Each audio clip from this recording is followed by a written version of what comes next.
Part 2, here we go. Now, again, coolest women. Number 5 is Jessica Rabbit. And I know what you're thinking already. Oh, that's such bull.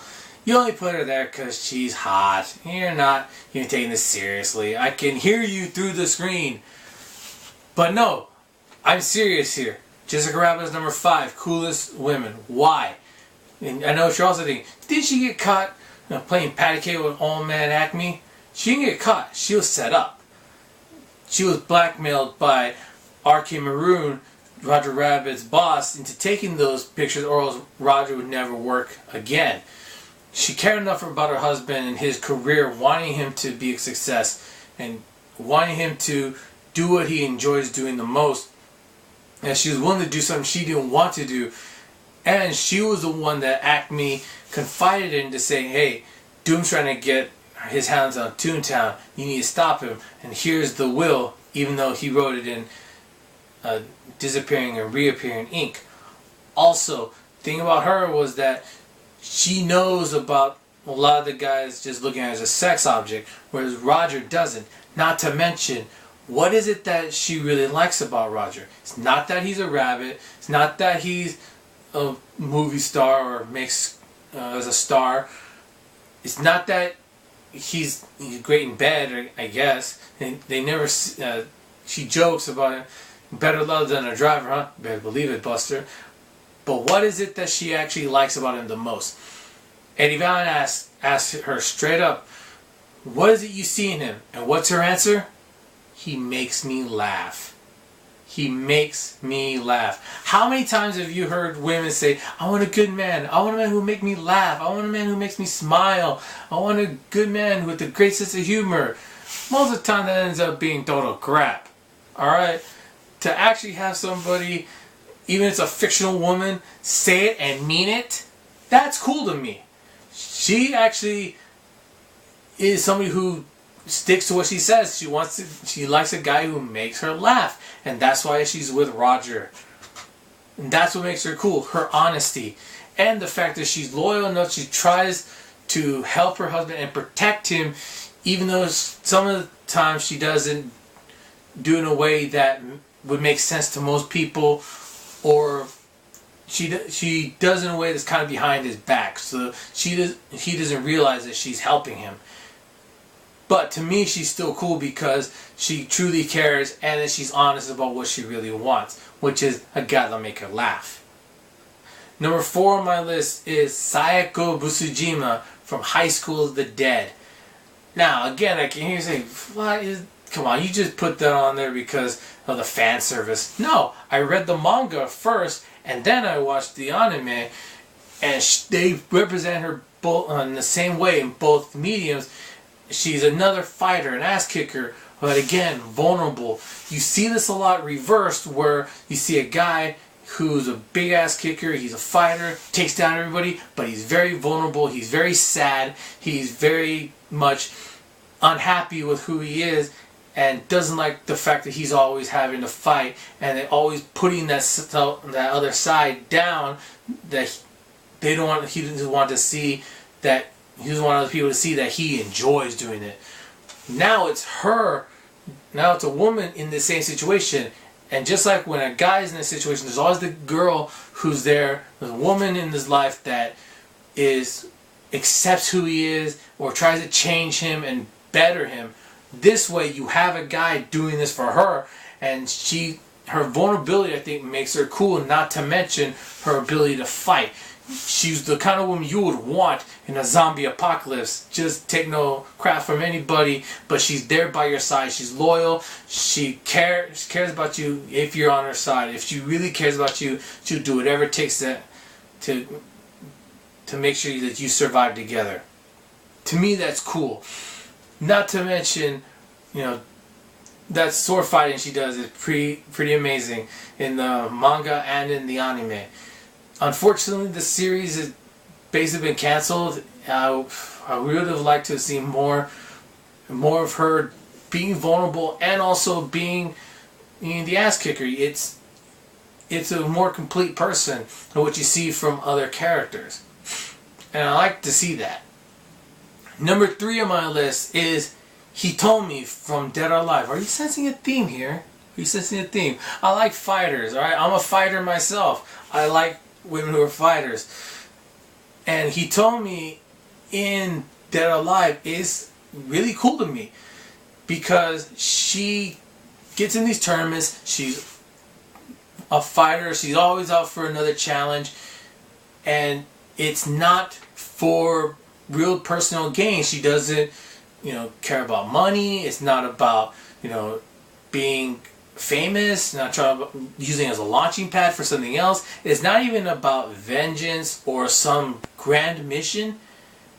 It's to be a fighter, just to fight and to see how good she is and to improve herself and find a worthy fighter to challenge her. She's kind of like the female version of Ryu from Street Fighter. Remember, in Street Fighter, Ryu's the guy who just wants to fight. Even at the end where they're doing the ceremony, he's not there. And I think Hitomi's the same way in Dead or Alive. She's a fighter. She doesn't do it for any other reason, just to see how good she is and to better herself. That's why her relationship with Hayate, aka Ain, is two students basically clashing together to see, how good we are and just to improve ourselves. And I like that about her. I would, if I were an even better fighter, I would think that she was the kind of woman I would want to spar against, or I would want to have a match against, because I enjoy that sort of thing. I can appreciate that, and I find her interesting. So that's why she's number 3 on the list. Now, number 2 on my list is Marge Simpson. And I'm going to be honest, I'm kind of ashamed of myself because I almost forgot about her. I almost forgot. Crap, how I feel bad about that. I was talking to my brother about cool women, and he's the one that brought her up. And I almost completely forgot about her because I hadn't watched The Simpsons in a long time. Very cool, very understanding, very caring person. She puts up a lot of stuff from Homer, but you know that she does it because she truly cares about him. And that without Homer in her life, she wouldn't feel complete. And without Marge in his life, Homer would not be complete. You get that sense that they really complement each other. And they do stuff together. They're always got each other's backs. Marge really cares about him. And she's, as a mother as well, she's very forgiving, very kind, and she wants to do the best for her kids. And you can tell that sometimes she gets into a lot of crap because of her family. But unlike Lisa, she doesn't complain about it all the time. She may go, but she never feels, or she never comes across like she's above it. She's always a part of it, and that she's always there for them when they need her. And that makes her a cool person to have, and a kind of person that you would want have in your life. And I think a lot of guys would want to have someone like Marge in their lives as someone who can have their back, someone who can care about them, and even rein them in when they're doing something really stupid, like Homer. When sometimes he's doing something really stupid, it's Marge that brings him back. So to me, she's definitely really cool. I'm kind of ashamed I didn't think of her at first, but once I started thinking about her, I was like, yeah, she really deserves to be on this list. I don't know what I was thinking to not put her on here. And she deserves to be as high as she is on this list. She's not number 1 though. She's not number 1.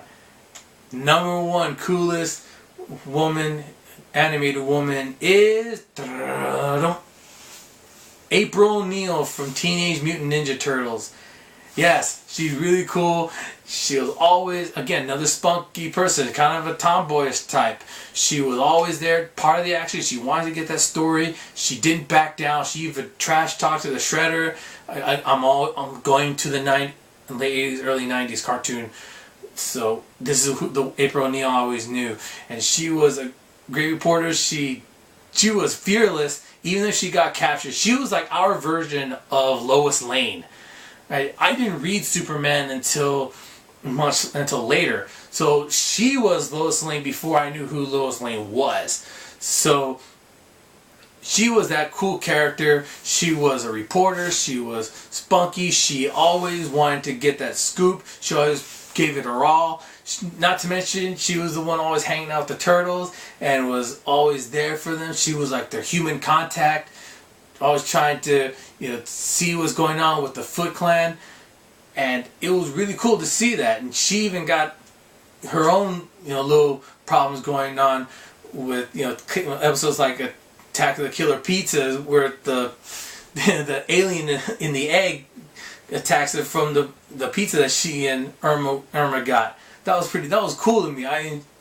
She was always an integral part of the story, and she was really cool. And I think that's why a lot of people were very mad, that Megan Fox was cast as April O'Neil in the new movie coming out in August. Because April O'Neil is not what Megan Fox is. Megan Fox, her whole thing, she was always like the sex symbol, the sexy character, that sort of thing. And April O'Neil was not that. She was the cool character. She was somebody that we connected with. She wasn't just a sex symbol. And I think that's why people were really mad that Megan Fox was cast as April O'Neil. And I don't know how Megan Fox can pull this off, trying to be cool and not just a sex symbol. If she pulls it off, I'll come on here and say, hey, she did a great job, But for now, and probably for quite some time, April O'Neil will always be, to me, the coolest fictional woman. The coolest animated woman. April O'Neil. So what do you think? Who are some of the coolest women that you know in fiction? Who are the coolest animated women that you can think of? Let me know in the comments below. So I got a couple more videos. I know there's a big event happening at the beginning of August, and I got a video coming for that. But I got another video I want to talk about. Another top 10 coming down the pike sometime soon. Alright, until then, later.